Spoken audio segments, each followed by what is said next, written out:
കുറച്ച് പേർക്കെങ്കിലും നൊക്ലാഴ്ച അടിക്കാൻ സാധ്യതയുള്ള ഒരു പരിപാടിയാണ് ഇന്ന് അവതരിപ്പിക്കാൻ പോകുന്നത്. ചെറിയ മഴയുള്ളപ്പോഴും മഴ തോർന്നിരിക്കുന്ന സമയത്തും അവതരിപ്പിക്കാൻ പറ്റിയ പരിപാടി. ആൻഡ് ദി പരിപാടി ഈസ് കശുവണ്ടി ചുടൽ. ഇവിടെയുള്ള കശുമാവിൽ നിന്ന് ആദ്യം കിട്ടണതെല്ലാം കടയിൽ കൊടുത്ത് ബാക്കി വരുന്നത് അടുപ്പിൻ്റെ ചോട്ടിലിട്ട് ഉണങ്ങിയതാണ് ഇത്. ഇതിവിടെ ഉണ്ടായിരുന്ന കംപ്രസറിൻ്റെ ഷീൽഡാട്ടോ, അതിൻ്റെ മേലെ ഇട്ടിട്ടാണ് ഈ ചുടുന്നത്. ചൂട്ട് വെച്ചിട്ടാണ് തീ കൊടുത്തത്. ഇങ്ങനെയാകുമ്പോൾ കത്തിക്കിട്ടാൻ നല്ല എളുപ്പമാട്ടോ. ഇതിങ്ങനെ തീയിലിട്ട് ചുട്ട് അതിൻ്റെ ചീറ്റലും പൊട്ടലും എല്ലാം കൂടി ആകുമ്പോൾ ഒരു സ്മെല്ലും അങ്ങോട്ട് വരും.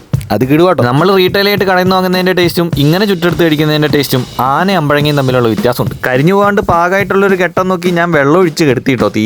എന്നാലും ചിലതൊക്കെ വലിയ കാര്യത്തിലെടുത്ത് പൊട്ടിക്കുമ്പോൾ ഉള്ളിലിരിക്കുന്നത് കരിഞ്ഞ് പണ്ടാരടങ്ങി പോയതായിരിക്കും. ഇനിയിപ്പോൾ ഇത് പൊട്ടിച്ച് കഴിക്കാം.